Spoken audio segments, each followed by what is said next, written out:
So let's talk about the food in the Estival Park Dorada complex. You can have half board, full board, or all inclusive, and we went all inclusive. There are 3 snack bars and 3 buffet restaurants, one in each hotel, and these are free for all inclusive guests. I believe they also have a restaurant you can use if you are staying at the hotels, but I might be wrong on that. It's not something we used, it's not something we could access. This is the all-inclusive area in the Tui Suneo. You have coffee, cocktails, beer and wine, cold drinks, milkshakes, ice cream, pastries, crisps, hot snacks and cold snacks available for most of the day. So plenty of variety. Salads, sandwiches and vegetarian options. This is some of the fresh fruit that I got from the snack bar. It was delicious. And this ice cream is like a blast from the past. It tastes a lot like Mr. Whippy. You can have as much as you want. And here is a slice of pizza. Poolside snack with some Fanta Zero Lemon.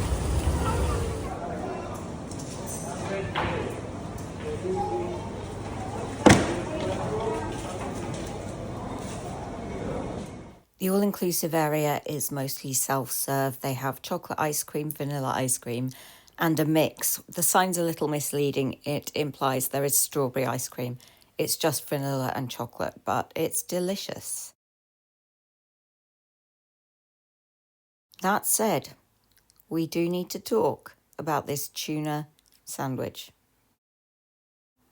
3 slices of bread, some lettuce, and that is the tuna. Whilst I prefer a sandwich on 2 slices of brown bread, that is not my issue. My issue is the lack of tuna. If they had just done 2 slices, they could have put all that tuna on 1 slice. It may then have reached an approximation of what it was trying to be, but this is not good.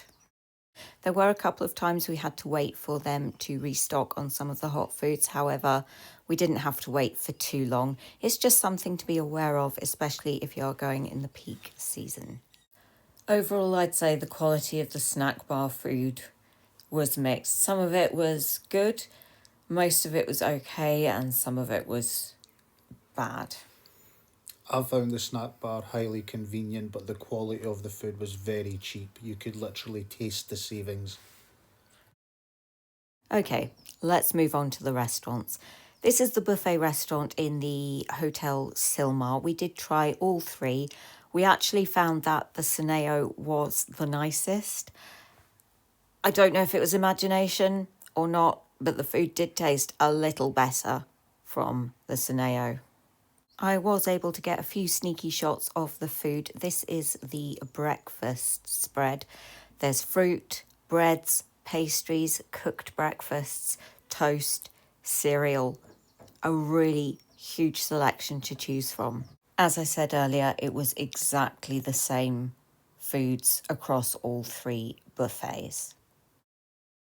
This was Eddie's first breakfast, and this was mine. Breakfast, yeah, not impressed. Things do not feel or taste properly cooked, and the consistency of the food is not great. However, the snack bar is good and it opens at 10. That's what he's left, not what you started, but that's what he's left. Don't know what this is. Eddie has said the bakery has redeemed things a bit. After that, we avoided the cooked breakfasts. This was toast. Some of the toasters worked better than others. I'm just going to stop here because we need to talk about breakfast. So I can say quite comfortably that the breakfast was probably the biggest disappointment for me of the entire holiday experience. Allow me to explain. The only thing that tasted remotely like food was the fried eggs, but even those tasted a little bit tainted, which I suspect was probably caused by the oils that they were being cooked in. The omelette tasted like plastic, the sausages like cardboard, the hash brown, if you even want to call it that, was inedible. rock solid. It was like a combination of like a hash brown, samosa with a chimera-esque bhajian to boot, and it just tasted horrendous. The mushrooms tasted, oh, no. Mostly raw. Oh, just the whole thing. I don't know how you can mess up a normal English breakfast on holiday. It's meant to be like the standard, the old reliable, and yet they somehow managed to make that so off-putting that we never went back for a second attempt. One breakfast was enough to put me off for the whole week. This is the dining room at the Suneo. These are just some of my covertly filmed shots at lunch and dinner. You'll be pleased to hear, no doubt, that they don't serve exactly the same foods every night. They always have a selection of pizza, pasta, salads, and then they have some cold meats, and then they have hot foods. There's usually one that is a type of fish, meat, chips, and then they do a themed one, and that changes every night. They have Italian, they have Oriental, they have Indian, they have British. I'm sure you get the idea. Nobody in my party is vegan or vegetarian. I will say they do have vegan options, extremely limited, and I did not see anything labelled as gluten-free. The buffet food, again, I would say was very mixed in quality.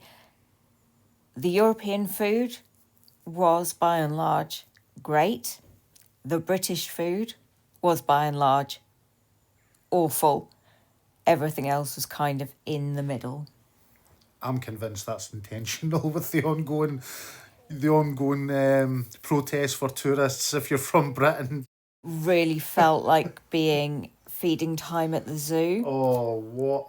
I've had buffets before and I haven't felt like an animal being fed, but that was very much the vibe. Yeah, I will say, I'll be fair, presentation and, basic cleanliness of the place was on point. But for me, it felt like a mixture of a school canteen mixed with like an all-you-can-eat buffet, only the school pupils had been replaced with adults with children, and it just felt like a free-for-all. There was no organisation.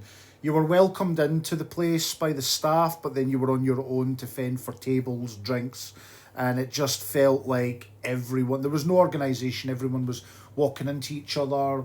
It was just not very good. So I cannot stress the importance, if you can, to get there early. You won't regret it, because if you turn up even 10 minutes after opening, you're going to be in for a difficult time. And you do have to watch. There was an ice cream scoop that someone had literally just put the entire scoop on top of the chocolate ice cream, and it had melted into the ice cream. And there is a lot of cross use of utensils. They set it out so there's a utensil for everything, but people then come along and just use the same thing for everything. The vegan food is set apart, and I think that does minimise the risk of cross-contamination, but just something you will need to watch out for. And to the person who had the accident and dropped their plate and the whole place erupted in laughter and cheering, I was not one of them. I felt bad for you.